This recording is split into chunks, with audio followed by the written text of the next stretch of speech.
Hello, good morning, नमस्कार। मैं हूं आरती राय। गुरुस्थल के इस यूट्यूब चैनल में आप सभी का स्वागत है। कैसे हैं आप लोग? आशा करती हूं बहुत अच्छे होंगे। आज की क्लास हमारी नवपाषाण काल पर होगी। ठीक, किसी को कुछ पूछना है पूछेगा? बताइए, आप लोगों को कोई समस्या हो, कोई चीज़ ना समझ में आई हो तो पूछिए। कल की क्लास तो बहुत लंबी हो गई थी। आप लोग मध्य पाषाण काल कल पूरा ख़त्म कर लिए।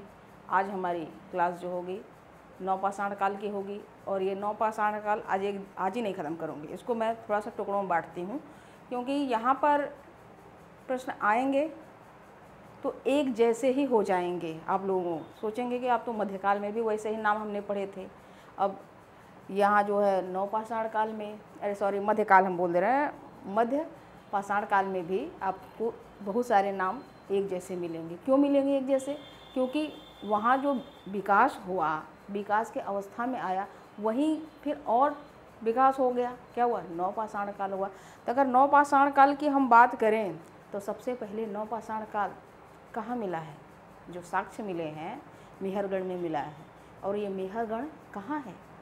यह पाकिस्तान के बलूचिस्तान प्रांत में स्थित है। मेहरगढ़ वहीं मिला है ना, यह सबसे प्राचीनतम है। ठीक, और कुछ बताइए,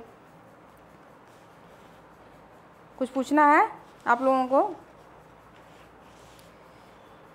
पूछ लीजिए, नहीं आगे बढ़ूँ मैं, बता दीजिए।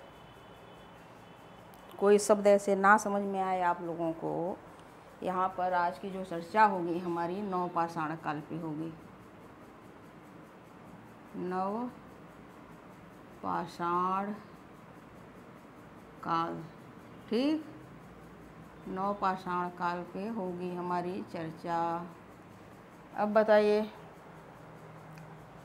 देखिए ये नवपाषाण काल आते आते जो है स्थितियां बदल गई थी। मानव अस्थायी रूप से रहने लगा था। पशुपालन और कृषि के शुरुआत, यानी कृषि का शुरुआत, वहाँ साक्ष्य तो मध्य पाषाण काल में ही मिल चुका था, लेकिन वह व्यवस्थित नहीं था। नवपाषाण काल आते आते यह पूर्ण रूप से व्यवस्थित हो गया। कृषि करना मानव सीख गया था अच्छे तरीके से, पशुपालन करना सीख गया था, मिट्टी के बर्तन बनाना सीख गया था। तो क्या हुआ? स्थितियाँ इतनी अच्छी हो गई कि वहाँ से ही समाज का निर्माण होता है। और बताइए, कुछ पूछना है आप लोगों को? देखिए मैं दोबारा बोल रही हूँ, नहीं मैं आगे शुरू कर दूँगी, फिर अब जब मैं लिखने लगती हूँ तो आप लोगों पीछे से आवाज़ करते हैं। बताइए, मैं यह बता रही हूँ कि नवपाषाण काल आते आते स्थितियाँ बदल गईं। इन्होंने, यानी नवपाषाण काल के लोग ने कृषि की खोज की थी। यह बात हमने पहले ही आपको बता दिया था। कृषि की खोज के साथ साथ पशुपालन भी करना शुरू कर दिए थे ना, यह भी बता दिया। और मिट्टी के बर्तन भी बनाने लगे थे। ठीक है ना? तो नवपाषाण काल में ही कृषि, पशुपालन एवं मिट्टी के बर्तन बनाना शुरू हुआ था, और वहीं पर कांस्य सभ्यता के उदय और विकास का भी पृष्ठभूमि बनता है। ठीक है ना? और पूछिए, जब कृषि की खोज हो चुका, मानव, देखिए जब कृषि का क्या हुआ, खोज हो चुका था, ठीक, पशुपालन करना सीख लिया था, और मिट्टी के जब ये दोनों हो गए हैं तो क्या हुआ? वहाँ पर इस कृषि को आगे बढ़ाने, इस कृषि को सुरक्षा देने, आगे बढ़ाने, आगे यानी बढ़ावा देने के लिए इनको एक स्थान पे रहना अनिवार्य हो गया। कृषि को आगे बढ़ाने के लिए, कृषि को सुरक्षा देने के लिए इनका रहना जो है ना अस्थायित्व हो गया। क्यों? क्योंकि पशुपालन भी था, तो इनको पशुपालन, और भाई कृषि वगैरह जब कर रहे हैं तो उसके जो भी कुछ होते थे तो वो चारा वारा कौन खाएगा, तो इसलिए उन्होंने दुधारू पशुओं को भी पकड़ा। अचानक आए नहीं, सब कुछ इसी धरती पे था पहले से, तो पशुओं को भी पालना शुरू कर दिया। फिर खाना कैसे बनेगा, भोजन तैयार, तो क्या हुआ, मिट्टी के बर्तन भी बना दिया। मिट्टी के बर्तन भी बनाने शुरू। यह तीनों जब प्रयोग करने लगे तो मनुष्य, यहाँ का जो मानव था, एक नवपाषाण काल की शुरुआत यहीं से शुरू हो जाती है। ठीक,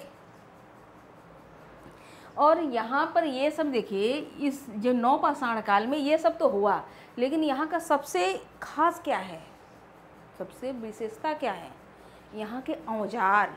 यहाँ की नवपाषाण काल के क्या है, औजार।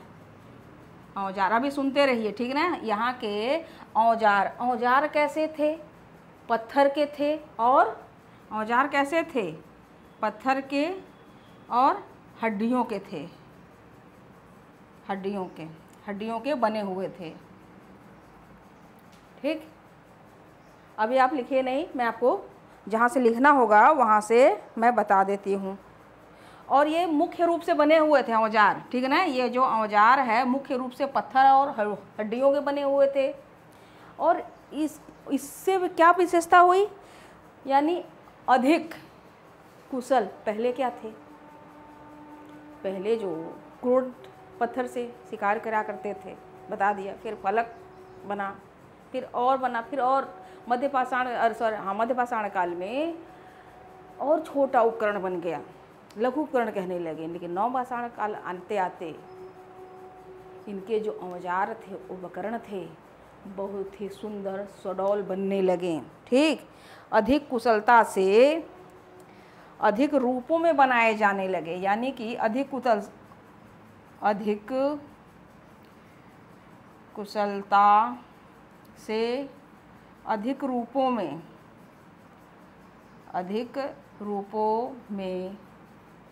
बनाए जाने लगे थे नवपाषाण काल में। ठीक, जब कृषि, पशुपालन एवं मिट्टी के बर्तनों का प्रयोग नवपाषाण काल के लोगों ने शुरू कर दिया तो जीवन क्या हो गया, अस्थायित्व हो गया, एक जगह रहने लगे। पहले का मानव जो था वह क्या था, उपभोक्ता था, यानी दूसरों पे निर्भर था। वह सिर्फ खाता था, ठीक, खाने पीने के अलावा और कुछ नहीं करता था। जो भी चीज़ें करता था वह सिर्फ खाने के हिसाब से करता था। लेकिन यहाँ नवपाषाण काल में यहाँ का मानव उपभोक्ता नहीं, उत्पादक भी हो गया। नवपाषाण काल आते आते मानव उपभोक्ता तो था ही, वह उत्पादक हो गया। वह कृषि करना सीख गया था, पशुपालन करना सीख गया था। ठीक, उत्पादक, यहाँ पर देखिए, हम यहाँ लिख देना, पहले उपभोक्ता था, फिर बाद में क्या हो गया, ये उत्पादक की भूमिका में आ गया था ना। ठीक है ना। अब हम आगे शुरू करते हैं अपनी क्लास। आप लोगों को हमने समझा दिया, क्योंकि आप लोगों का कोई जवाब नहीं आ रहा था, तो मुझे लगा कि आप लोग संकोच बस बोल नहीं रहे, इसलिए जो भी हमें समझ में आया शुरुआत हमने उस तरीके से कर दिया। अब हम आगे आप लोगों को यहाँ से आपको लिखना है। ठीक, अब यहीं से मैं लिखवाती हूँ और समझा भी रही हूँ, और आप लोग मेरे साथ साथ लिखते रहिए। ठीक, यह आप लोगों की ही मर्ज़ी है कि मैं लाइन बाय लाइन ना लिखूं, समय बहुत चला जाता है। तो अब मैं आप लोगों को जिस तरीके से लिखवा रही हूँ ना, लिख लिए, बस उसको आप पेज पलट लेंगे ना, याद कर लेंगे, एक बार में हो जाएगा। जिस तरीके से मैं बता रही हूँ आपको कि एक ही में नाम से कई सारे मैं बता रही हूँ। ठीक, तो वो से क्या, एक प्रकार से वो ब्रेन बूस्टर कहा जाता है। ठीक, तो देखिए, बहुत सारे चीज़ें आप लोग जानते होंगे नवपाषाण काल के बारे में। मैं भी देखती हूँ, बुकों में भी रहता है कि किसी एक स्थान, एक स्थल के बारे में अगर जो बताता है कि वह क्या वहाँ से मिला है, कौन से उपकरण मिले हैं, सभ्यता कौन से, तो मुश्किल से उपकरण में 2-4 बताते हैं, लेकिन मैं ढूंढ करके आप लोगों के लिए बहुत सारी चीज़ें ले आई हूँ और जैसे मैं लिखवा रही हूँ वैसे आप लोग लिख लीजिए। प्रश्न एक भी जाएगा नहीं आप लोगों से, ठीक है ना। आपके सामने जो भी आएगा पढ़े रहेंगे तो आप लोग कर लेंगे। चलिए, अब यहाँ हम अपनी शुरुआत कर रहे हैं। देखिए, ये जो नवपाषाण काल है, नव का मतलब क्या होता है? नव का मतलब नवीन होता है। और ये नव आया कहाँ से? यह यूनान के नियो, यूनानी भाषा। आप अब लिखना स्टार्ट कर दीजिए, ठीक है ना। लिखिए यूनानी भाषा नियो। नियो जो है, नियो शब्द किसके लिए है? नियो शब्द नवीन के लिए है। नवीन अर्थ में प्रयोग होता है, अर्थ में प्रयोग किया। मैंने यह लिखा है कि यूनानी भाषा नियो शब्द से ही नवीन अर्थ में प्रयोग किया गया है कि नवीन, और इसी नवीन से क्या बन गया? नव बन गया। नव पाषाण काल बन गया था, ठीक है ना। नवपाषाण काल बन गया। अगर हम नवपाषाण काल की विश्व में, नवपाषाण काल की विश्व में अगर उसके समय की बात करें, उसके समयावधि की बात करें, तो विश्व में 9000 ईसा पूर्व मानी गई है, लेकिन हमारे भारत में 4000 ईसा पूर्व मानी गई है कि 4000 ईसा पूर्व से नवपाषाण काल के होने के प्रमाण मिलते हैं। जब मैं आप लोगों को प्रागैतिहासिक काल, ऐतिहासिक काल और आदि ऐतिहासिक काल के बारे में जब हमने आपको बताया था, तो उस समय हमने एक लाइन लिखी थी कि 10,000 ईसा पूर्व, ठीक, नवपाषाण का शुरू होता है। नवपाषाण इसलिए हमने 10,000 वहाँ पे लिखवा दिया था क्योंकि ऐसे बहुत से जगह अपने भारत में ही बहुत से ऐसे जगह थे जहाँ पर मध्य पाषाण काल है, लेकिन वहीं दूसरी जगह कहीं पर नवपाषाण काल की शुरुआत हो गई। यानी एक ही समय काल में कुछ जगहों पे मध्य पाषाण काल था और उसी समय काल में कुछ जगहों पर नवपाषाण काल भी चल रहा था, ठीक। अगर पूर्ण रूप से विकसित नवपाषाण काल की हम बात करें तो हमारे भारत में 4000 ईसा पूर्व से शुरुआत हो गई थी नवपाषाण काल की, ठीक। अब यहाँ पर अब इस लिखते रहिए, ठीक है ना। विश्व में नवपाषाण काल की शुरुआत कब हुई थी? 9000 ईसा पूर्व में हुई थी, ठीक। लेकिन भारत में हम बात करें तो भारत में नवपाषाण काल की शुरुआत कब हुई थी? शुरुआत 4000 ईसा पूर्व में हुई थी, ठीक है। हुई थी या हुई 4000 पूर्व में मानी जाती है, ठीक है ना। मानी जाती लिख दीजिए, मानी जाती है। और कुछ ही को कोई दिक्कत है, पूछना चाहता है? नहीं। चलिए, नवपाषाण शब्द का प्रयोग सर्वप्रथम किसने किया? नवपाषाण काल, नवपाषाण शब्द का प्रयोग सर्वप्रथम किसने किया था? प्रयोग सर्वप्रथम किसने किया था? किसी को पता है क्या? जॉन लुबाक ने किया था। जॉन लुबाक ने किया था, लिख लीजिए। इस नवपाषाण काल शब्द का जो प्रयोग सर्वप्रथम जॉन लुबाक ने किया, अपनी पुस्तक में किया था। उनकी पुस्तक का क्या नाम है? Pre historic times. अपनी पुस्तक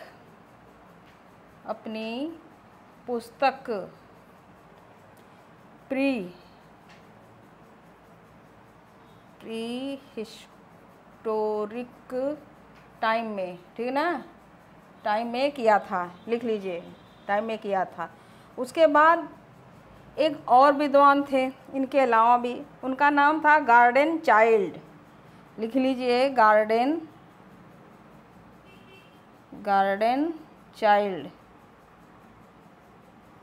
अब इस गार्डन चाइल्ड ने नवपाषाण काल, ताम्रपाषाण काल संस्कृति के लिए कुछ शब्दों का प्रयोग किया है। वह शब्द क्या हैं, मैं यह बता रही हूँ कि गार्डन चाइल्ड ने नवपाषाण काल और ताम्रपाषाण काल के लिए कुछ शब्दों का प्रयोग किया है। वही मैं लिख रही हूँ, आप लोग मेरे साथ लिखिए। वो शब्द कौन से हैं? अन्न उत्पादन की संस्कृति और नवपाषाणी क्रांति जैसे शब्दों का प्रयोग किया है। यहीं पे लिखिए, गार्डन चाइल्ड ने नवपाषाण,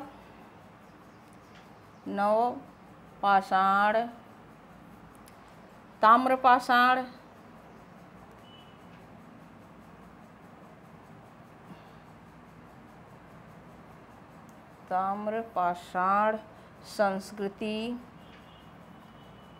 संस्कृति के लिए, अन्न उत्पादन संस्कृति के लिए क्या शब्द प्रयोग किया है?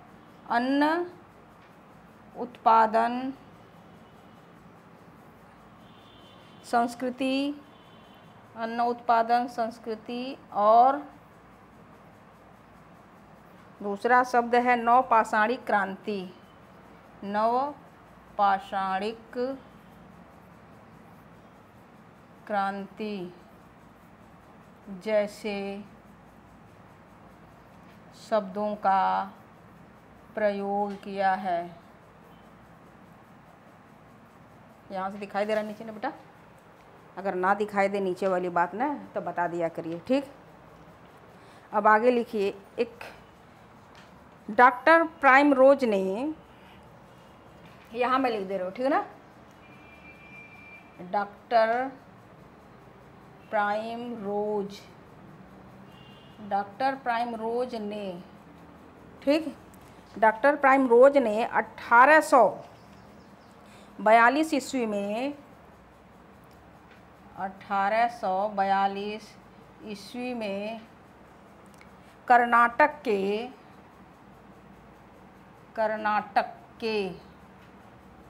लिंगसूर नामक, कर्नाटक के लिंगसूगूर है भाई, लिंगसूगूर नामक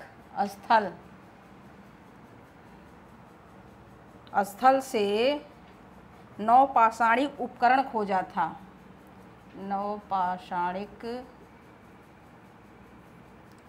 उपकरण खोजा था। यहाँ पर हम यह लिखे हैं कि डॉक्टर प्राइमरोज ने सर्वप्रथम, 1842 ईस्वी में दक्षिण भारत, कर्नाटक के लिंगसूगूर नामक स्थल से नवपाषाणिक उपकरण खोजा था। इसे लिखिए, हो गया? हो गया तो बताएं।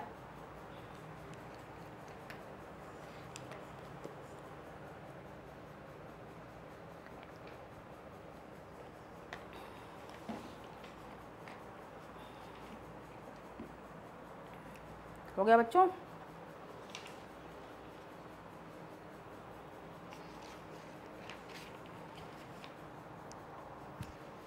अब देखिए 18, अब ये सब जो भी मैं लिखवा रही हूँ ना, आपको लिखना है। अब यहाँ आगे लिखिए, 1860 में 1860 में ले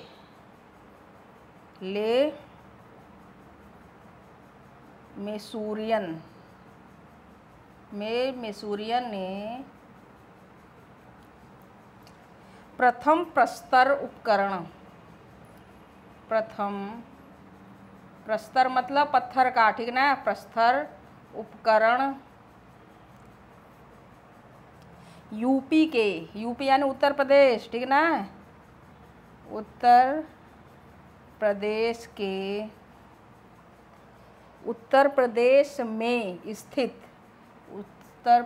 में स्थित कौन सा जगह है? टोंस नदी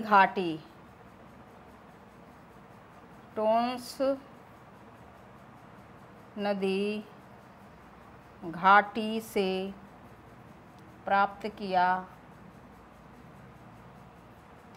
यहाँ पर मैं यह लिख रही हूँ कि 1860 में ले सुमेरियन ने प्रथम प्रस्तर उपकरण उत्तर प्रदेश में स्थित टोंस नदी घाटी से प्राप्त किया था। ठीक, देखिए, जो नवपाषाण काल के उपकरण थे वह अधिक कुशलतापूर्वक बनाए गए थे और अधिक रूपों में बनाए गए थे। ठीक, अब यहीं पर आप लिख लीजिए कि नवपाषाण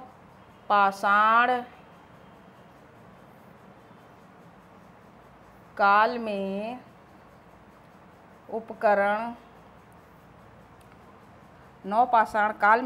अधिक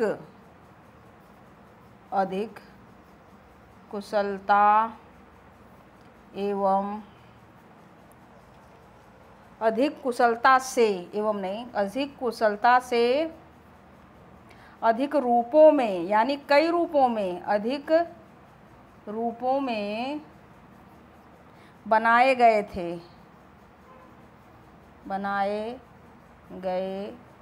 थे और पालिशदार, और उन पे क्या हुआ था? उन पर क्या हुआ था? पालिश भी की गई थी।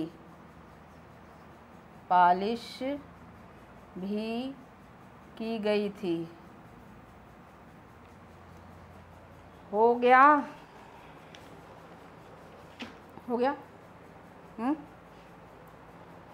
अच्छा, इधर वाला तो हो गया ना बेटा, इधर का मैं हटा देती हूँ। ठीक, उधर का आप लोग लिखते रहिए।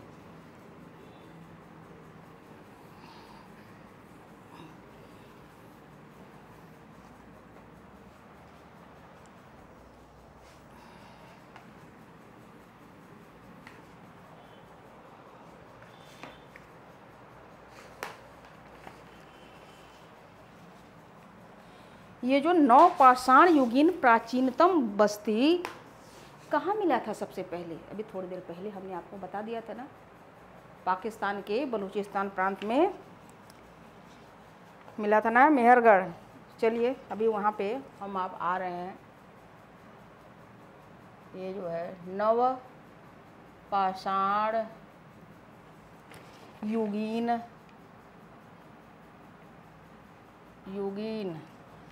प्राचीनतम बस्ती, यानी सबसे प्राचीन। देखिए, एक होता है प्राचीन और एक होता है प्राचीनतम। प्राचीन का मतलब कि वह पुराना है भाई, पहले का है। अगर प्राचीनतम लग गया है तो वो बहुत पुराना हो गया, ठीक है ना, और पहले का। प्राचीनतम कहाँ पर है? प्राचीनतम बस्ती कहाँ पर है? प्राचीनतम बस्ती कहाँ है? पाकिस्तान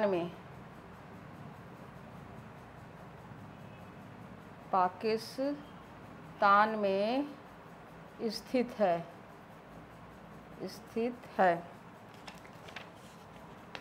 या और ये कहाँ स्थित है? बलूचिस्तान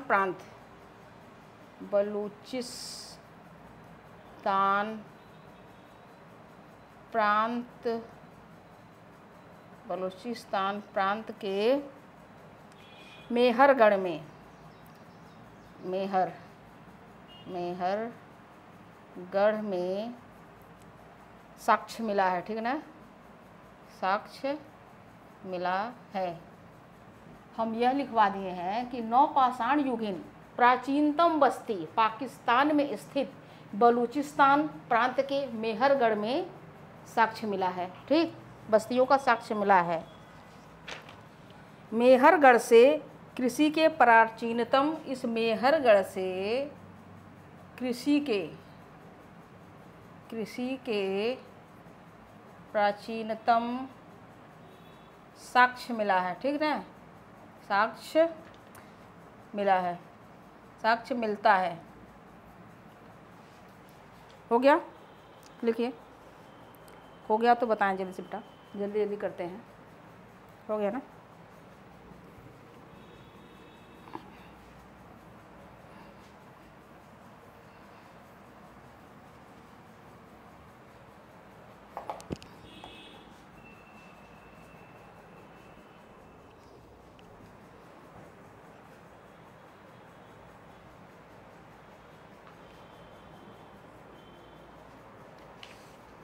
चलिए आगे लिखिए। अब आप लोग हेडलाइन डाल दीजिए मेहरगढ़। क्या डालेंगे? मेहरगढ़। मेहरगढ़, ठीक है ना? मेहरगढ़ हो गया, लिखिए। मेहरगढ़ अभी हमने आप लोगों को बता दिया कि यह कहाँ है। मेहरगढ़, मेहरगढ़ कहाँ है? यह मेहरगढ़ है पाकिस्तान के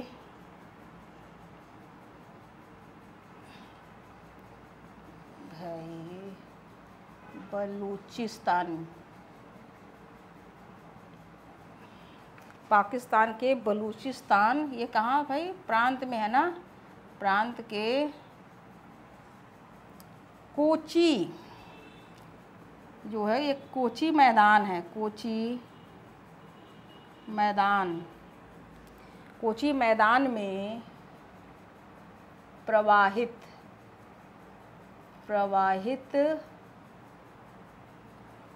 होने वाली एक नदी है। उस नदी का नाम है बोलन नदी तट। बोलन नदी तट पर स्थित है। मेहरगढ़ पाकिस्तान के बलूचिस्तान प्रांत के कोची मैदान में प्रवाहित होने वाली बोलन नदी तट पर स्थित है। ठीक ना?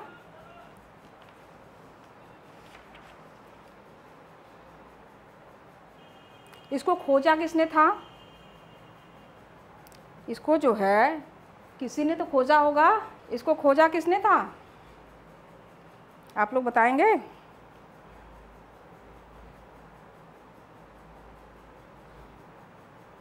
इसको किसने खोजा था? इसकी जो खोज किसने किया था? इसकी जो है खोज किसने किया था? इसे खोजा किसने था? पता है आप लोगों को? नहीं पता है। 1975 में 1975 में एक जो है फ्रांसीसी पुरातत्वविद हैं, फ्रांसीसी पुरातत्वविद, ठीक, फ्रांसीसी पुरातत्वविद जे फ्रांसोया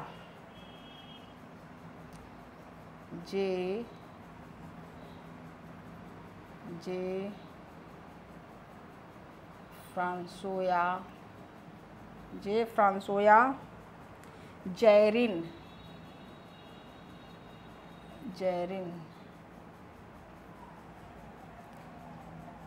और ये इसमें लिख लीजिए यहाँ पर कोष्टक में, ये क्या है? फ्रांसीसी पुरातत्वविद है, पुरातत्वविद, ठीक है ना? इनको पुरातत्वविद लिख लीजिएगा। अब हम कुछ मेहरगढ़ की विशेषताओं के बारे में लिखेंगे। आप लोग 1-2 नंबर करके नंबरिंग डाल के आपको लिखिएगा, ठीक है ना? मेहरगढ़ की विशेषताएं, यहाँ पर हेडलाइन डाल दीजिए, मेहरगढ़ की विशेषताएं। मेहरगढ़ की हेडलाइन है, ठीक है ना। मेहरगढ़ की विशेषताओं की बात करेंगे हम लोग। दिखाई दे रहा है यहाँ, दिखाई तो यहाँ से दे रहा होगा। पहले लिखिए, पहला नंबर डालिए यहाँ पर, पहला नंबर, ठीक है ना। नवपाषाण काल एवं हड़प्पा सभ्यता, मेहरगढ़ से नवपाषाण काल एवं हड़प्पा सभ्यता यानी कि सिंधु घाटी, हड़प्पा सभ्यता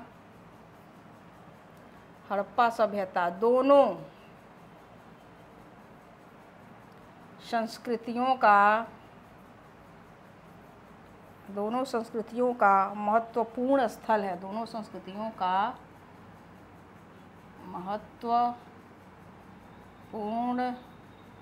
स्थल है। मैं यह बता रही हूँ कि मेहरगढ़ नवपाषाण काल एवं हड़प्पा सभ्यता इन दोनों संस्कृतियों का महत्वपूर्ण स्थल है, ठीक। अब दूसरे नंबर पे लिखिए, नहीं दूसरे नंबर पे मत लिखिए, ये देखिए, ये जो मेहरगढ़ है भारतीय उपमहाद्वीप में, इस मेहरगढ़ इसी में लिख दीजिए। मेहरगढ़ जो है, मेहरगढ़ भारतीय उपमहाद्वीप में प्राचीनतम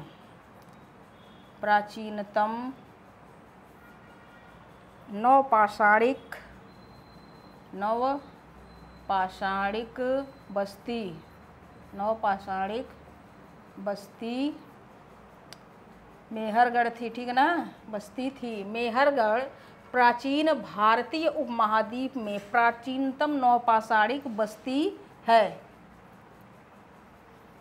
ठीक है, घर नहीं थी लिख दीजिए, बस्ती थी, यह प्राचीनतम थी। अब हो गया बेटा। अब यहाँ पर 2 नंबर आप लोग लिख लीजिए, 2 नंबर। अब इस 2 नंबर में यहीं से हटा देती हूँ ना, आप लोग विशेषताएं यहाँ से, हो गया ना बेटा। चल, ये बलूचिस्तान की विशेषताओं में ही है। दूसरे नंबर पे आप लोग लिखिए, मेहरगढ़ से कृषि, लिखते रहिए, मैं बता रही हूँ। ये दूसरे नंबर पे, मेहरगढ़ से कृषि, मेहरगढ़ से कृषि तथा पशुपालन के साक्ष्य मिलता है, लिख लीजिए। मेहरगढ़ से कृषि तथा पशुपालन के साक्ष्य मिलते हैं। और ये जो कृषि है, ये कृषि में जो अनाज थे वो कौन कौन से थे, इसमें अनाजों को आप लिख लीजिए, कोष्टक में लिख लीजिएगा। गेहूँ, जौ,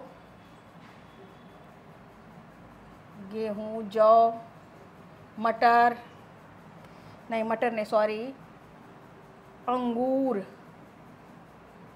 अंगूर, कपास,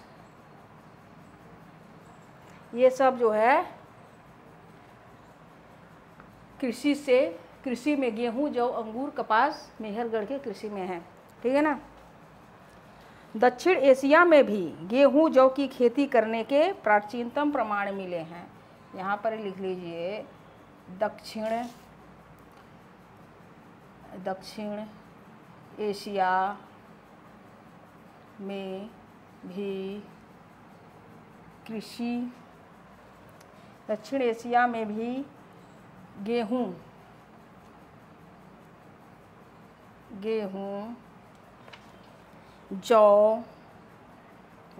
जौ की खेती करने के प्रमाण मिले हैं। लिखते रहिए। यहाँ पर मेहरगढ़ के अलावा दक्षिण एशिया में भी, मेहरगढ़ में तो गेहूँ, जौ, अंगूर, कपास की जो साक्ष्य पाए गए कि ये चीज़ें यहाँ पर कृषि में हो रहा था, लेकिन दक्षिण एशिया में भी गेहूँ, जौ की जो खेती हो रही थी वह प्रमाण मिला है। तीसरे नंबर पे लिखिए, तीसरे नंबर, भारतीय उपमहाद्वीप में हंसिया के प्रयोग प्राचीनतम, भारतीय उपमहाद्वीप में हंसिया जानते हैं ना, जो फसल काटते हैं, हंसिया के प्रयोग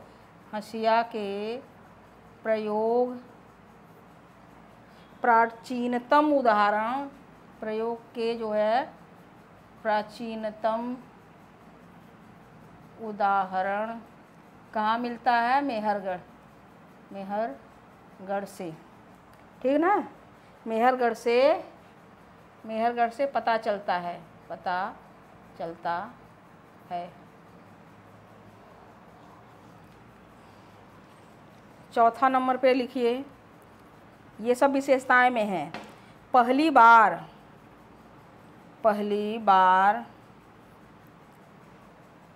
जो पहली बार चाक पर बने जो कुम्हार के बर्तन मेहरगढ़ से मिलते हैं, ठीक। चाक का भी तो आविष्कार हो गया था ना यहाँ पे, बर्तन तो तभी बने। पहली बार कुम्हार के चाक पर बने मिट्टी के बर्तन, चाक पर बने मिट्टी के बर्तन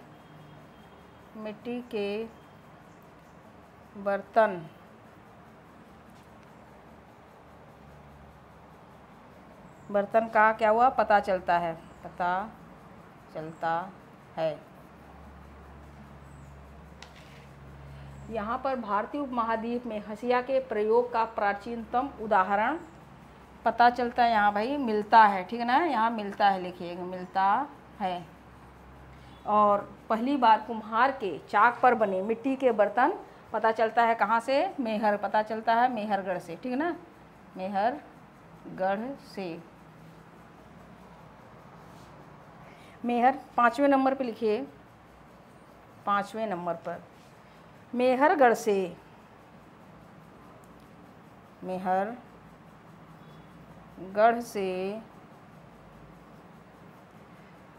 सस्यागार, मेहरगढ़ से सस्यागार का मतलब समझते हैं? अन्नागार, सस्यागार।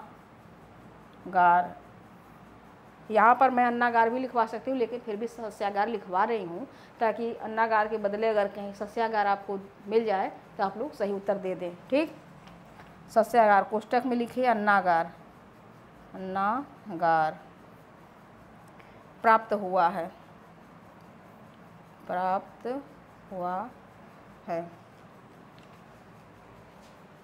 हो गया बेटा। देखिए, इसके पहले हमने आपको कोची के मैदान बताया था। कोची के मैदान को रोटी की टोकरी कहते हैं। इसे बाकायदे रेड रंग में लिख लीजिएगा कि कोची के मैदान को रोटी की टोकरी कहते हैं। लिखिए यहीं पे, ये ऐसे लिखिए, नंबर में नहीं डालना है, ठीक है ना।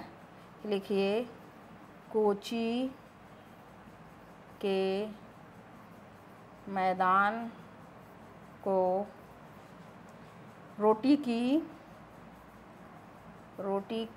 टोकरी कहते हैं। टोकरी कहते हैं।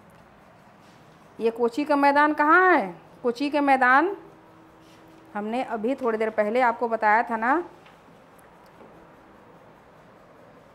क्या बताया था? कुछ पहले बता दिया था, आप लोग बताइए।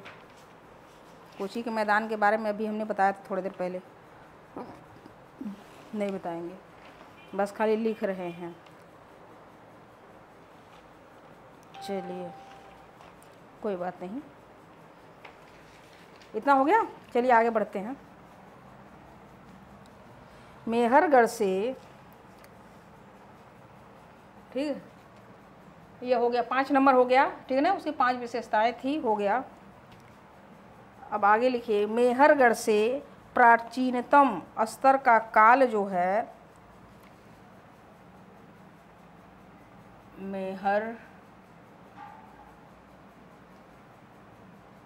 मेहरगढ़ से प्राचीनतम स्तर का काल, कौन कितना काल है, ये जो काल की हम बात, काल यानी समय जो है 7000 से कितना 5000 ईसा पूर्व निर्धारित किया गया है, निर्धारित किया गया है। मेहरगढ़ से प्राचीनतम बस्तियों के अवशेष मिले हैं, मेहरगढ़ से प्राचीनतम बस्तियों के अवशेष मिले हैं। हो गया तो जल्दी बताते बेटा आप लोग।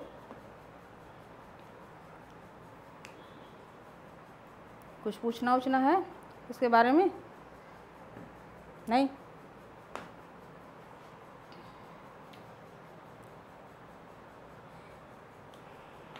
मेहरगढ़ के जो प्राचीनतम स्तर है, जो काल है मेहरगढ़ का, कि कितने समय पहले का वो था, तो 7000 से 500 ईसा पूर्व निर्धारित किया गया है। और यहाँ पर प्राचीनतम बस्तियों के अवशेष मिले हैं। मेहरगढ़ से तांबे के प्रयोग करने का भी प्रमाण मिला है, मेहरगढ़ से तांबे के प्रयोग करने का भी प्रमाण मिला है। और यहाँ से हस्त निर्मित केश सज्जा, हस्त निर्मित यानी हाथ से बनी हुई केश सज्जा करती हुई, केश सज्जा का मतलब क्या समझते हैं आप लोग, आप बताइए। केश सज्जा वाली स्त्री की मृण मूर्ति मिली है, यानी कि बाल झाड़ते हुए, कंघी करते हुए एक स्त्री है, उसकी मिट्टी की मूर्ति मिली है, ठीक है ना। अब तो आप लोग समझ गए बिल्कुल। चलिए अब आगे लिखिए इसी में, मेहरगढ़ से तांबे के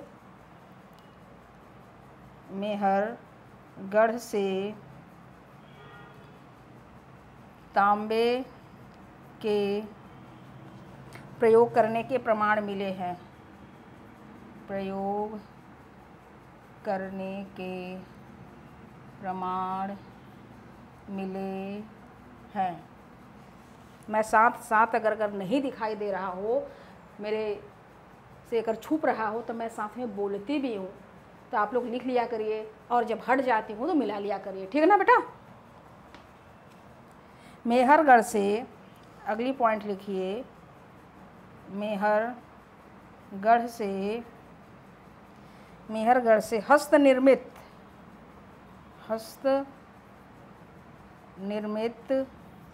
विस्तृत यानी कि बड़ी विस्तृत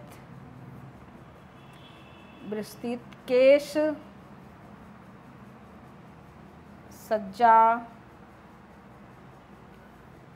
सज्जा वाली स्त्री की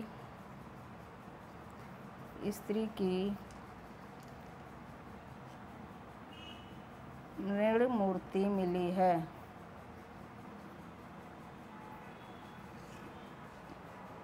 अब हो जाए तो जल्दी बताइए, आगे बढ़ती हूँ। हो गया? उसका उधर तो आप लोग लिखते रहिए, और इधर का हम हटा देते हैं, ठीक है ना। आपकी जो विशेषताएं में 5 नंबर तक हो गया विशेषता, उसके बाद ये सब पॉइंट हैं, आप लोग लिखिए। बताएं, किसी को कोई दिक्कत है? नहीं? चलें आगे।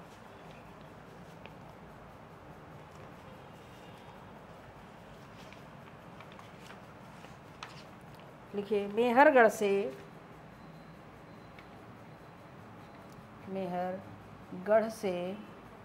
और क्या मिला भाई? हड्डियों से बनी सुइयाँ। मेहरगढ़ से हड्डियों से बनी, हड्डियों से क्या बनी हैं? सुई, हड्डियों से बनी सुई एवं सुआ मिला है। मेहरगढ़ से कब्र में देखिए एक और चीज़ मिली। मेहरगढ़ से सुई सुआ हड्डी ये सब जो भी था, लेकिन मेहरगढ़ से एक कब्र मिला। और वह जो है कब्र मिला उस 100 में, उस 100 के पास बकरी के बच्चे पाए गए हैं। ठीक है ना? बच्चे, बकरी का जो बच्चा है यानी छोटा, वह मरा हुआ रहा, उसके अवशेष पाए गए होंगे। ठीक है ना? मेहरगढ़ से अगली पॉइंट लिखिए। मेहरगढ़ से कब्र में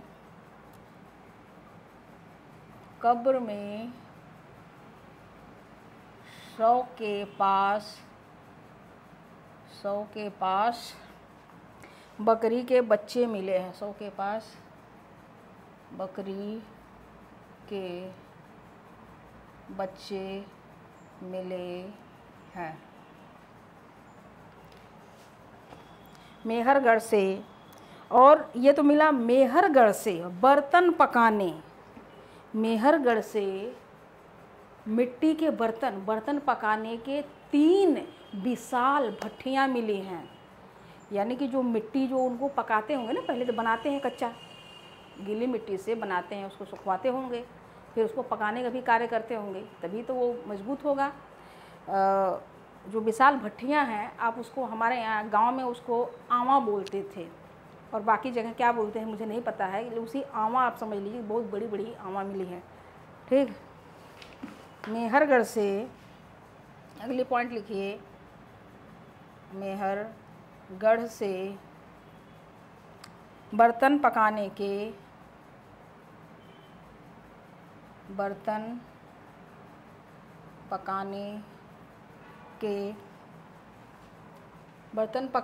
3 विशाल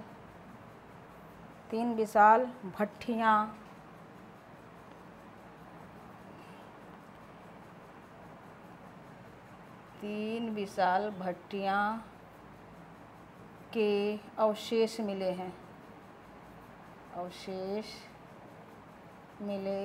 हैं। अगली पॉइंट लिखिए। मेहरगढ़ से शंख के।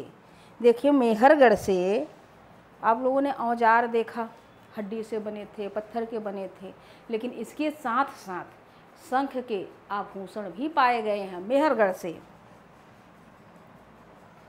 मेहरगढ़ से अगली पॉइंट लिखिए। मेहरगढ़ से शंख के आभूषण मतलब आभूषण भी पाए गए हैं, लिख दीजिए। मेहरगढ़ से आभूषण मिले हैं। ठीक, मिले हैं।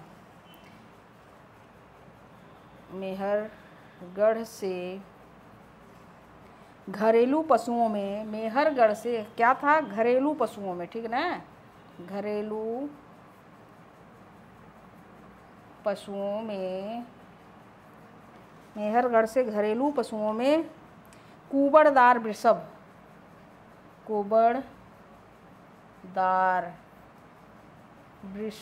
वृषभ जानते हैं? कुबड़दार वृषभ, भेड़, भैंस,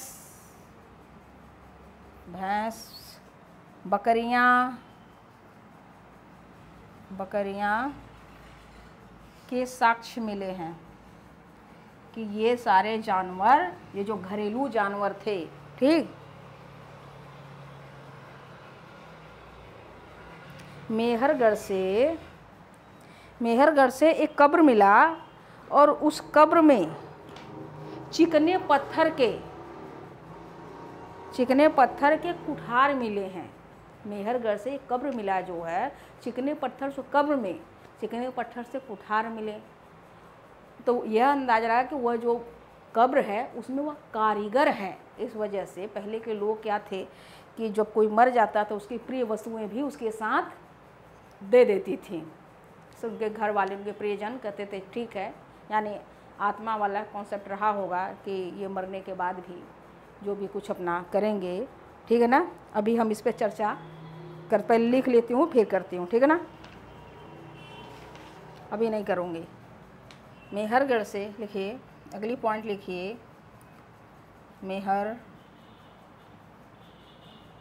मेहरगढ़ से कारीगर की कब्र से, मेहरगढ़ से कारीगर की कब्र से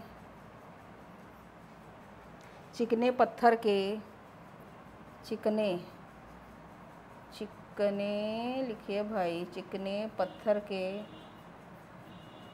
के क्या मिले?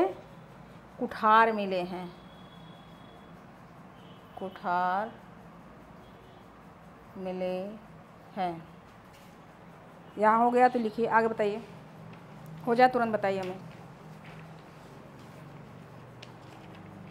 मेहरगढ़ से 9 फिल्ट पत्थर ज्यामितीय उपकरण मिले, ठीक, और 16 छुरियाँ भी मिली। बोल दूँगे, आप लोग लिख लेंगे। चलिए ये इतना लिखते रहिए और इसके आगे मैं लिख रही हूँ।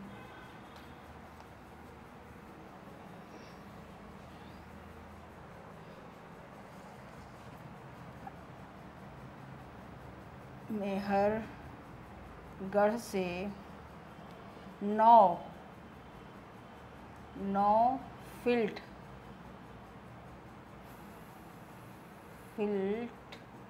9 फिल्ट के, 9 फिल्ट मतलब जानते हैं फिल्ट क्या है?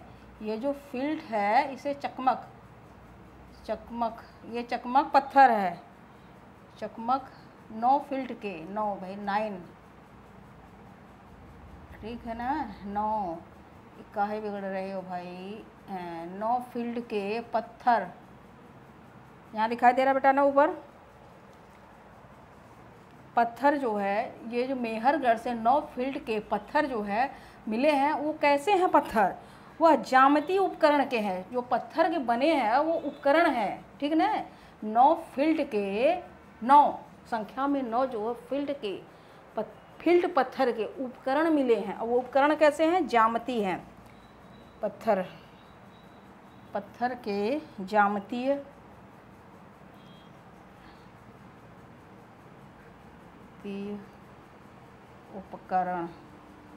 उपकरण मिले हैं। और इस उपकरण के साथ साथ क्या है? 16 छुरियाँ जानते हैं ना, छुरियाँ यानी चाकू, छुरियाँ मिली है, ठीक। मैं यह बता रही हूँ कि मेहरगढ़ से 9 फील्ड पत्थर यानी चकमक पत्थर के ज्यामितीय आकार के उपकरण मिले हैं और साथ में वहाँ से 16 छुरियाँ मिले हैं, चाकू मिला है, ठीक बेटा। मेहरगढ़ से कुल 4 प्रकार के गेहूँ मिले हैं, ठीक ना। मेहरगढ़ से कुल 4 प्रकार यानी 4 प्रकार के क्या मिले हैं? गेहूँ मिले हैं, गेहूँ मिले हैं।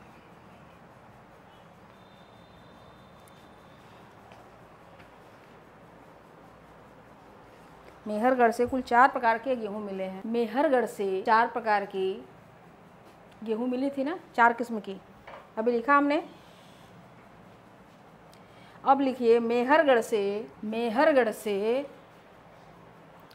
4 प्रकार की कृषि के रूप में जो मिला, गेहूँ मिला था, ठीक। मेहरगढ़ से नामांकित मोहर प्राप्त हुए हैं, लिखिए अगला पॉइंट लिखिए। मेहरगढ़ से नामांकित यानी लिखा हुआ, नामांकित मोहर प्राप्त हुआ है। मेहरगढ़ से कपास के साक्ष्य मिले हैं। मेहरगढ़ से कपास के साक्ष्य मिले हैं। और ये जो मेहरगढ़ से कपास के साक्ष्य मिले हैं, यह विद्वानों का मानना है कि पूरे विश्व में मेहरगढ़ से पहले कहीं पर कपास उत्पादन नहीं हुआ था, यानी कहीं पर कपास के साक्ष्य नहीं पाए जाते, सिर्फ सबसे पहले मेहरगढ़ में पाए गए। ठीक ना। मेहरगढ़ के लोग कहाँ कैसे घरों में रहते थे? मेहरगढ़ के लोग कच्ची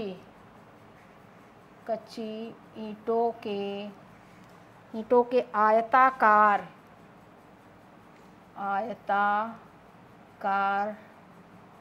मकान में रहते थे। मेहरगढ़ से कृषि समाज तथा स्थायी बस्तियों के अवशेष मिले हैं। मेहरगढ़ से कृषि समाज तथा स्थायी बस्तियों के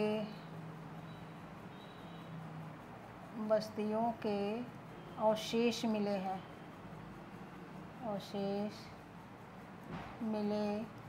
हैं। मेहरगढ़ से इतने विविध प्रकार के साक्ष्य मिले हैं कि इसे एक विशेष स्थल के रूप में माना जाता है। लिखिए, आप लोग लिख लीजिए। मेहरगढ़ से इतने विविध साक्ष्य मिले हैं। लिख दूँ? चलो लिख देती हूँ। मेहरगढ़ से इतने विविध साक्ष्य मिले हैं। इतने विविध साक्ष्य मिले हैं कि मेहरगढ़ को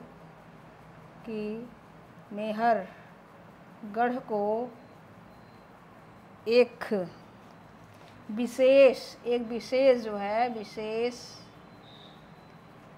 प्राचीन स्थल माना गया है। यह मैं लाइन में ही लिखवा दे रही हूँ, ऐसे ऐसे ही आपको याद करना है। ठीक है ना। देखिए, इतिहासकारों का मानना है कि हड़प्पा वासियों ने गेहूँ,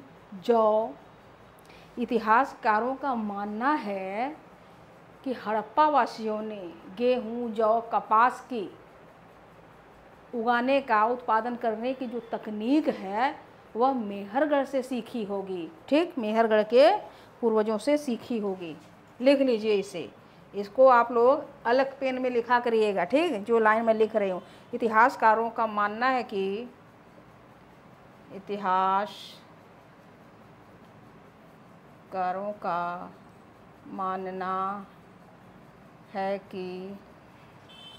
हड़प्पा वासियों ने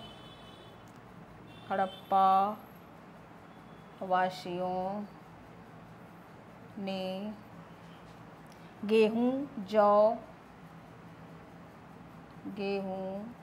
जौ,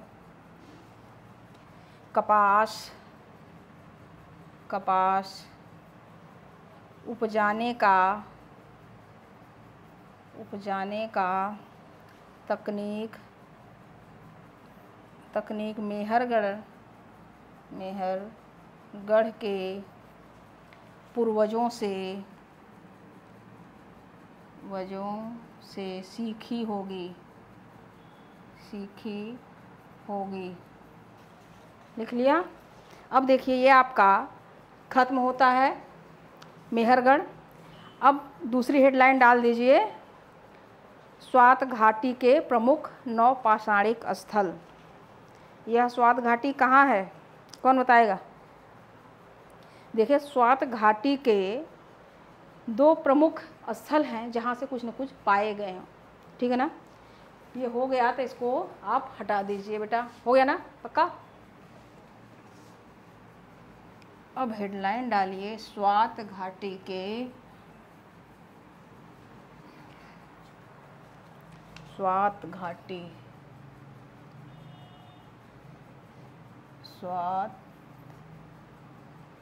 घाटी के प्रमुख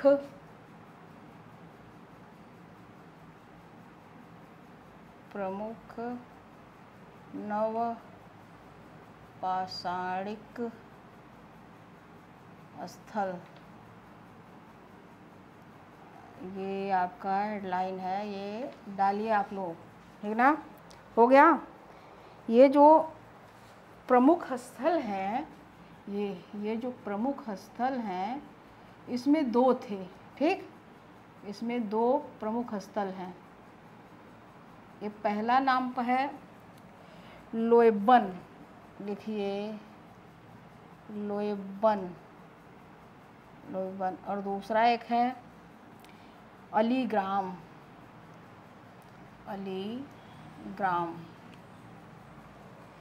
ये जो लोएबन है, इस लोएबन से धान, दाल, मटर, अंगूर के बीज पाए गए हैं, ठीक है ना। लिख लीजिए यहाँ पे, लोएबन से धान, दाल, मटर,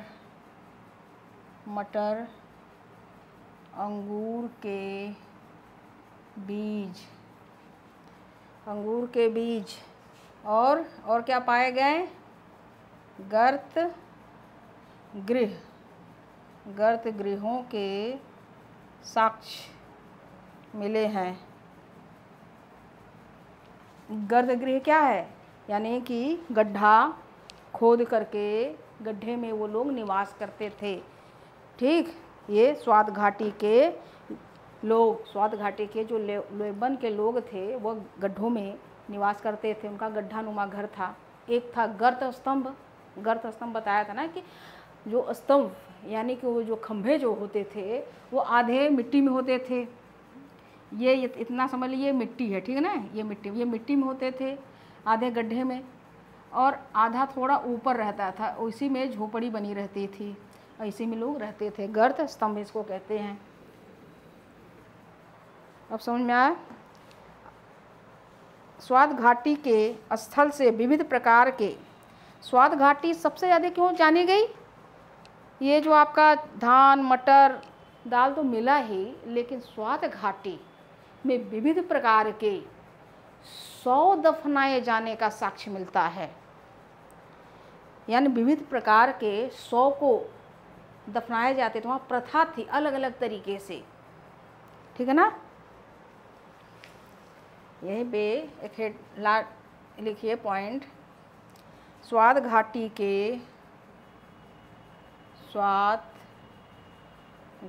के स्थल से विविध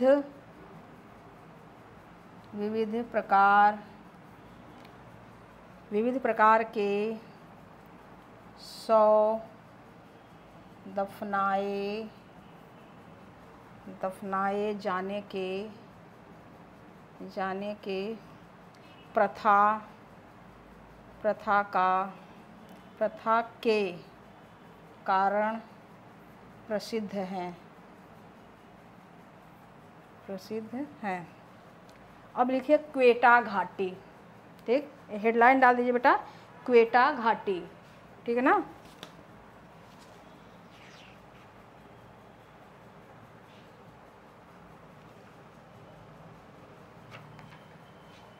क्वेटा, ये हो गया स्वात घाटी। अभी लिखिए क्वेटा घाटी।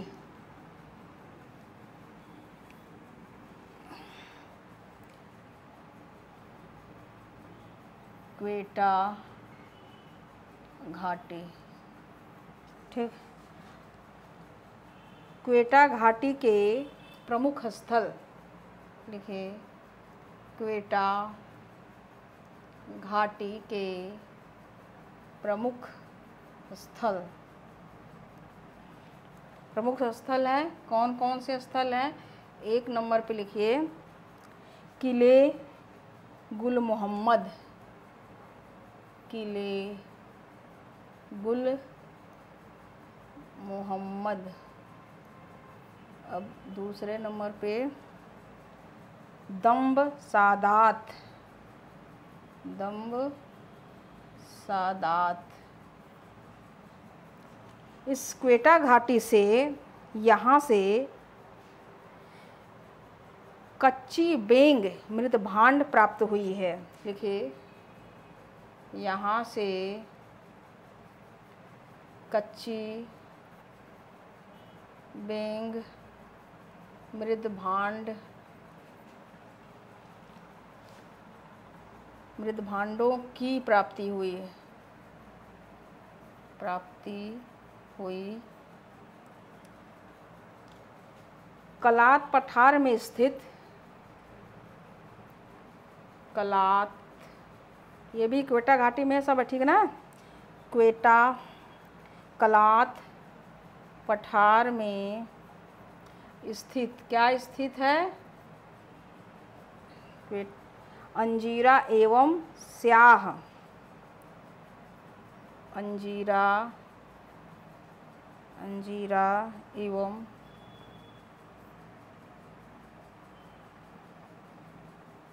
स्याह दम्ब। इस अंजीरा एवं स्याह दम्ब से टोकाऊ मृत भांडों की प्राप्ति हुई है।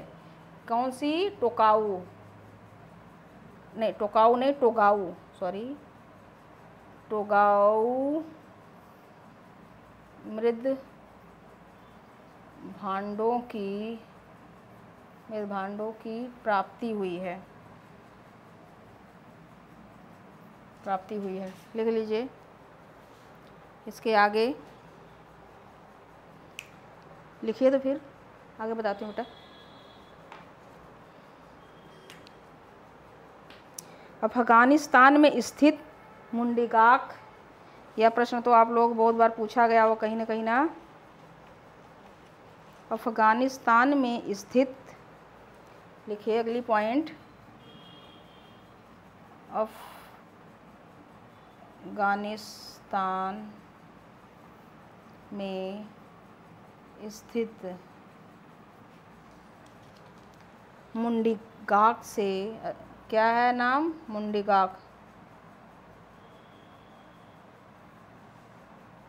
मुंडीगाक से कुबड़दार बैल की, कुबड़दार,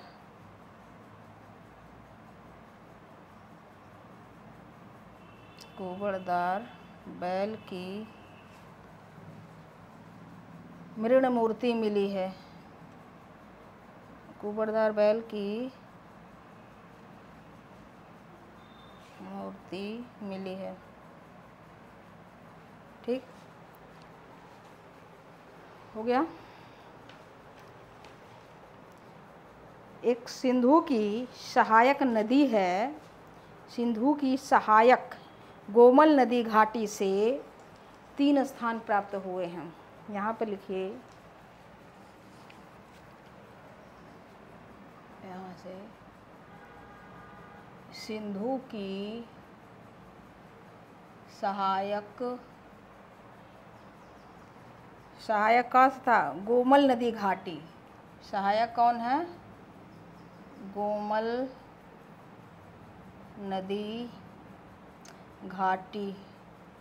ठीक, इस नदी घाटी से, इस गोमल नदी घाटी से क्या मिले हैं? ठीक, डेरा इस्माइल खान, डेरा इस्माइल खान। ठीक, और दूसरा क्या मिला है? गुमला, गुमला। और ये क्या है तीसरा? रहमान ढेरी, रहमान ढेरी, ये सब क्या हैं? ये सब जो है स्थल हैं, स्थल। क्या हुआ, दिखाई दे रहा ना? स्थल भाई, स्थल ही लिख रही हूँ, स्थल, स्थल हैं। मैंने यह लिखा कि सिंधु की सहायक गोमल घाटी से कुछ स्थल मिले हैं। वह डेरा इस्माइल खान, गुमला, रहमान ढेरी, यह 3 स्थल मिले हैं। ठीक है ना? अब गुमला से कुछ मिला है, विशाल सामुदायिक चूल्हे मिले हैं। ये जो गुमला है, यहाँ की जो गुमला की हम बात कर रहे हैं, गुमला से क्या मिला है? विशाल सामुदायिक चूल्हे मिले हैं।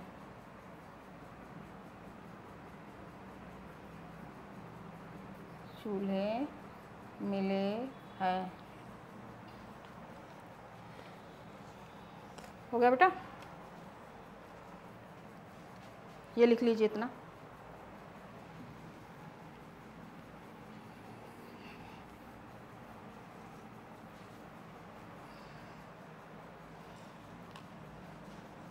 दक्षिणी बलूचिस्तान में लिखे, दक्षिणी बलूचिस्तान में स्थित है, दक्षिणी बलूचिस्तान में एक स्थित है, एक जगह है, उसका नाम है नाल। ठीक? इस नाल से एक बच्चे को कच्ची ईंटों से बनाए कक्ष में दफनाया गया है। इस नाल से, यहाँ से एक बच्चे को कच्ची ईंटों से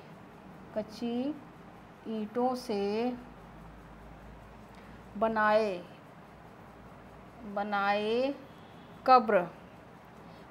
कक्ष में दफनाया गया है।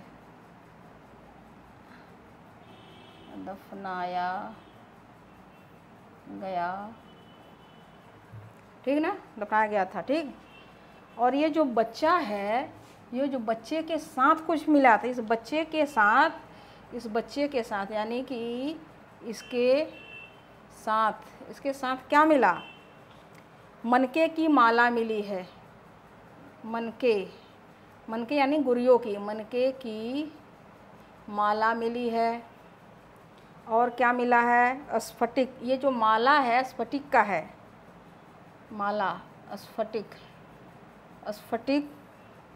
की लटकन। मनके की माला स्फटिक की क्या है? लटकन है भाई। लटकन जानते हैं?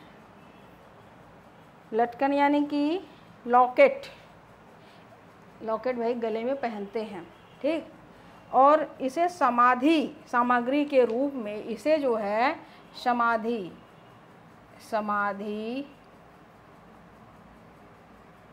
सामग्री के रूप में मिला है। ठीक ना? रूप में मिला है। मैं यह बता रही हूँ, दक्षिणी बलूचिस्तान में स्थित एक नाल स्थान है। उस नाल से एक बच्चे को कच्ची ईंटों से बनाए कक्ष में दफनाया गया है। और इस बच्चे के साथ जो कक्ष में दफनाया गया है, उसके साथ मनके की माला, इस स्फटिक की लटकन, ये समाधि सामग्री के रूप में मिले हैं। ठीक है ना? ये समाधि सामग्री के रूप में मिले हैं।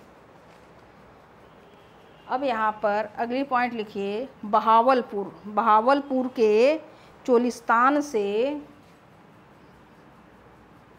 बहावलपुर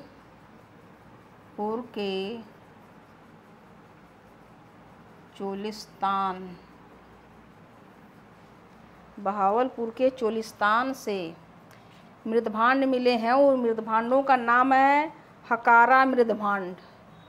हकारा हकारा मृद भांड। और जो हकारा मृद भांड जो है, हकारा मृद भांड स्थलों, ये हकारा मृद भांड तो मिला ही है, लेकिन हकारा मृद भांड के ही स्थल पाए गए हैं, यानी इसके या इसी को बनाने के स्थल है। हकारा भाई जल्दी में भी मृद भांड के स्थल प्राप्त हुए हैं। ठीक, ये हो गया। अब इधर आते हैं, ये जो है, ये जो बहावलपुर में चोलिस्तान से हकारा मृद भांड मिला, और हकारा मृद भांड के स्थल कई जगह पाए हुए हैं कि ये हकारा मृद भांड ही उस स्थलों पे सिर्फ बनाए जा रहे हैं। और इसी संस्कृति में, यानी कि बहावलपुर वाली इसी संस्कृति, हकारा वाली हटा दे रहे हैं, इसको हो गया ना यहाँ का। चलिए अगली पॉइंट लिखिए, इसी संस्कृति के बलवाली एक बलवाली स्थान है, बलवाली नामक स्थल से ये स्थल है, ठीक ना, बलवाली नामक स्थल से तांबे के टुकड़े, स्थल से क्या मिले हैं, तांबे के टुकड़े मिले हैं, टुकड़े मिले। और क्या मिला, बलवाली से 32 मृण मूर्तियाँ मिली, 32 मृण मूर्तियाँ मिली हैं। और इस मृण मूर्तियों में कुबड़दार वृषभ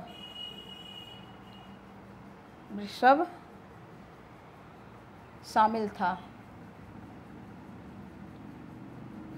था, ठीक ना। यानी कि यह बताया जा रहा है कि 32 मृण मूर्तियाँ मिली हैं, मिट्टी के 32 जो है इस बलवाली नामक स्थल से 32 मृण मूर्तियाँ मिली हैं, जिसमें कुबड़दार वृषभ भी है उसमें से एक शामिल। एक स्थान है रायखोला, ये सरायखोला, एक स्थान है सरायखोला। यह कहाँ है, ये है पाकिस्तान में, ठीक। इस सरायखोला से भी नवपाषाण कालीन उपकरण मिले हैं, नवपाषाण कालीन उपकरण मिले हैं। देखिए जितने भी नवपाषाणी हैं वो सारे के सारे कुछ न कुछ उपकरण वहाँ से पाए गए हैं। अभी हम आपको यहाँ पर हमने हरकारा मृदभांड की बात की, ठीक। अब इसी हरकारा मृदभांड में थोड़ी सी आप 2 लाइन लिख लीजिए, सीधे सीधे हरकारा लिख लीजिए, ठीक है ना, हरकारा ही लिख लीजिए आप, वहाँ पे हेडलाइन डाल दीजिए हरकारा मृदभांड, उसके बारे में कुछ लिखा देती हूँ।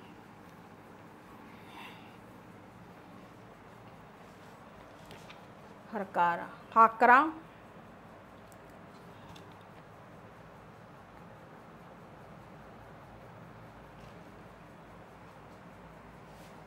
ठीक ना, लिखिए हाकरा मृद भांड, ठीक है ना, हाकरा मृद भांड।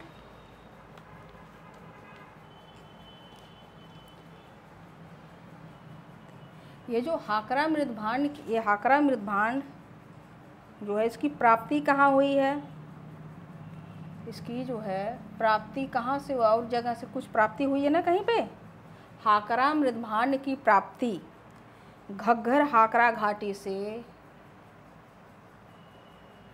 घग्गर हाकरा घाटी से बाहर भी हुआ है, बाहर भी हुआ है। ठीक।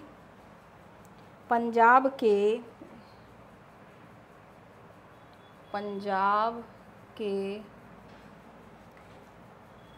पाकिस्तान के पंजाब, लिखिए पाकिस्तान के पंजाब, पाकिस्तान के पंजाब में स्थित पाकिस्तान के पंजाब में स्थित जलीलपुर,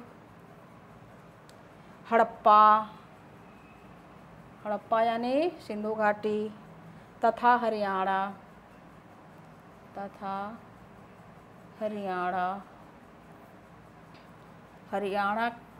के कुड़ाल एवं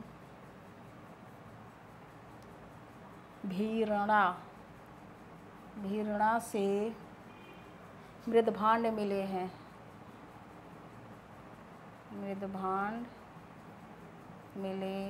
हैं, अब देखिए नौपाषाणिक उपकरण पर हमारी चर्चा है। ठीक है ना। नौपाषाण काल के जो उपकरण थे वह पालिशदार थे। अब आप लोग उपकरणों को भी लिख लीजिए मेरे साथ। ठीक है ना। नौपाषाण काल के जो उपकरण थे वह पालिशदार बनाए गए थे। और उन उपकरणों में कौन कौन थे? कुल्हाड़ी, बसुला, रुखानी, हथौड़ी, ये सारे थे ना।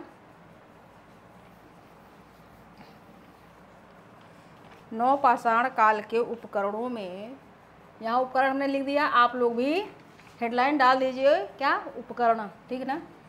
लिखिए नवपाषाण काल के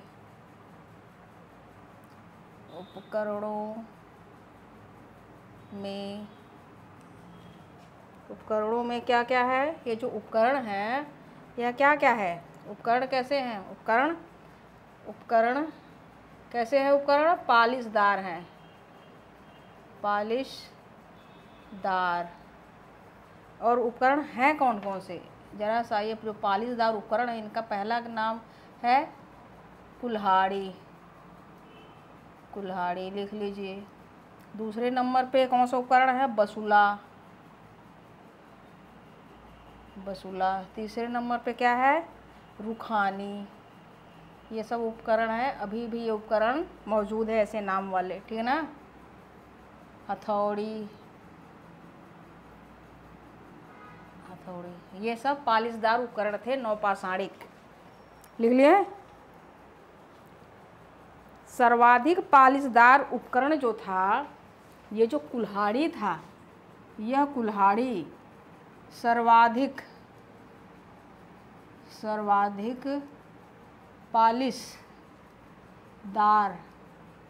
पालिशदार क्या था? उपकरण था। ये कुल्हाड़ी सर्वाधिक पालिशदार उपकरण था। नवपाषाण काल से ही पत्थरों को पालिश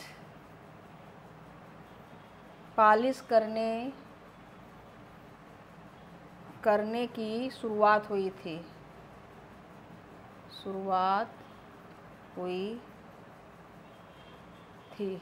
ठीक। शुरुआत हुई है या हुई थी? शुरुआत हुई है। ठीक ना।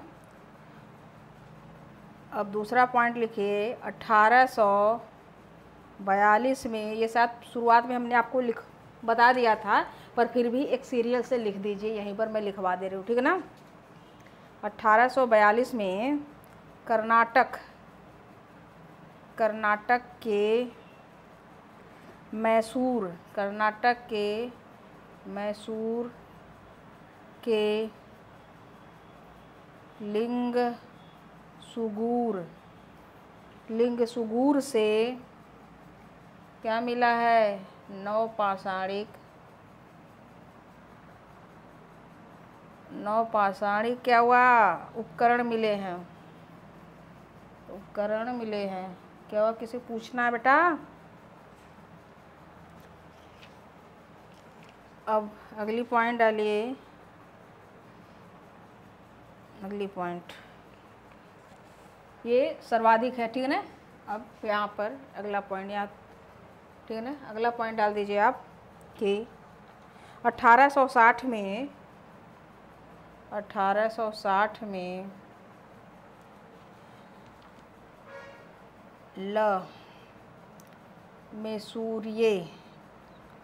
ले मेसूरिये या एक और नाम आएगा ले मेसूरिये, इनका ले मंसूरिये भी होता है ना। ले मेसूरिये ने उत्तर प्रदेश के इलाहाबाद ज़िले में, इलाहाबाद क्या हो गया? प्रयाग हो गया ना, इलाहाबाद, प्रयाग भी लिख दीजिएगा वहीं में, ठीक। जिले में स्थित क्या है? टोंस नदी है, ठीक। स्थित क्या है? टोंस नदी घाटी, जो टोंस नदी घाटी है वहाँ नवपाषाण काल के पालिशदार, टोंस नदी घाटी से नवपाषाण काल के पालिशदार उपकरण मिले हैं,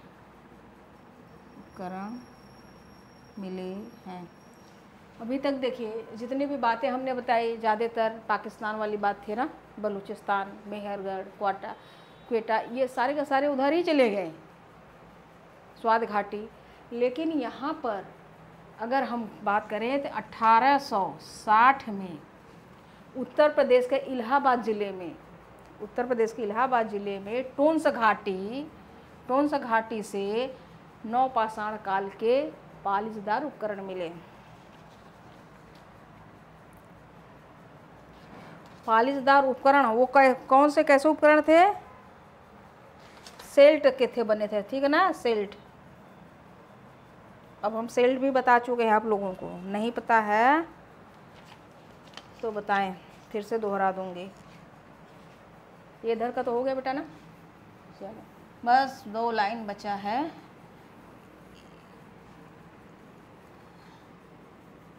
ठीक है ना, वो अलग था ना, वो एक का था इसलिए हटा दिया बेटा।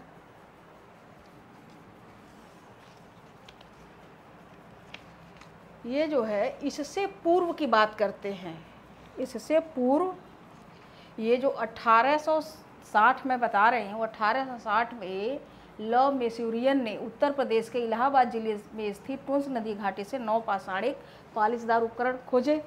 लेकिन इससे पूर्व भी किसी ने खोजा है, इससे पूर्व, सीधे सीधे ऐसे लिख लीजिए, इससे पूर्व, इसके नीचे ही होगा ना, इससे पूर्व 1856 में ले सूरिये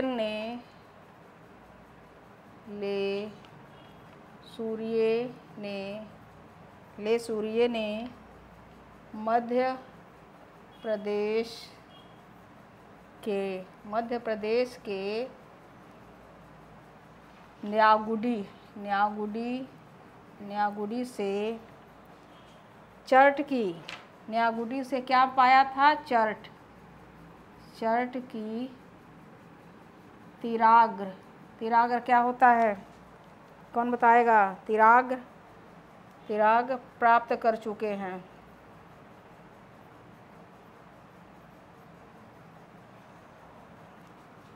हम यह बताएं कि 1860 में ले मेसूरिये ने उत्तर प्रदेश के इलाहाबाद में जो टोंस घाटी है वहाँ से नवपाषाणिक पालिशदार उपकरण पाया। लेकिन उससे पहले भी 1856 में सुमेरियन ने मध्य प्रदेश के न्यागुडी से चर्ट की तिराग प्राप्त किया था उससे पहले, ठीक ना। अब अगली पॉइंट लिखिए, 1947 ईस्वी में ब्रह्मगिरी 1947 ईस्वी में ब्रह्मगिरी से चमकीली कुल्हाड़ी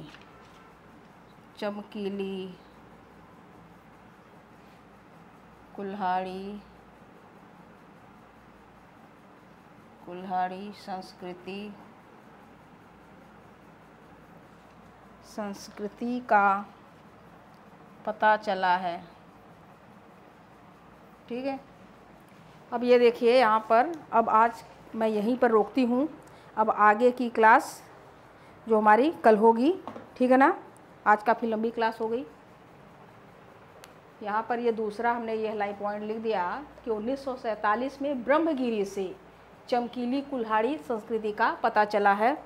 चलिए, आप लोग पढ़ते रहिए, खुश रहिए। धन्यवाद, नमस्कार।